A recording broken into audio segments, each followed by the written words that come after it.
மேட்டுப்பாளையம் அருகே விவசாயிகளை மிரட்டி விளைநிலங்களில் உயர்மின் அழுத்த கோபுரங்கள் அமைக்கப்படுவதாக புகார் எழுந்துள்ளது. கோவை மாவட்டம் காரமடை அருகே உள்ள பில்லூர் அணையிலிருந்து நீர்மின் சக்தி மூலம் மின்சாரம் உற்பத்தி செய்யப்படுகிறது. இந்நிலையில் பில்லூர் அணையிலிருந்து கோவை துடியலூரில் உள்ள மின் பகிர்மான கழகத்திற்கு புதிய மின்கோபுரம் அமைத்து மின்சாரம் கொண்டு செல்லும் பணிகள் நடைபெற்று வருகிறது. இந்த மின்கோபுரங்களை அமைக்க விவசாய நிலங்களில் விவசாயிகள் அனுமதி இல்லாமலும் உரிய இழப்பீடு கொடுக்கப்படாமலும் அத்துமீறி அதிகாரிகள் பணிகளை மேற்கொள்வதாக விவசாயிகள் புகார் தெரிவித்துள்ளனர். இதனால் விவசாயிகள் அச்சத்தில் உள்ளதாகவும் விவசாயிகள் தெரிவித்துள்ளனர். சும்மா கிடக்கு தூய நிலங்கள் அதை மாற்றி கொண்டு போகல, நானே மாற்றி ஓரமாக கொண்டு போங்கன்ற எல்லாமே போனாலும் பரவாயில்ல, ஓரமாக கொண்டு போங்க சார்ன்னு சொன்னால் முடியாதுன்னு சொல்கிறாரு.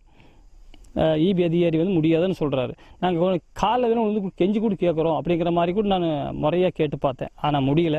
இப்போ காவல்துறையோடு நம்மளை சிகன் பண்ணி முயற்சி பண்ணுறாங்க. கலெக்டர் உங்களுக்கு உள்ள டேமேஜ் கொடுக்கணும், அது எல்லாமே உங்களுக்கு அந்த பூமிக்கு உண்டானது கொடுக்குறேன்னு சொல்லி கலெக்டரே கொடுத்துருக்குறாங்க. ஆனால் இவங்க கொடுக்காம எனக்கு போலீஸ் அதிகாரியோடு எனக்கு கூப்பிட்டு என்னை பேச வைக்கிறாங்க.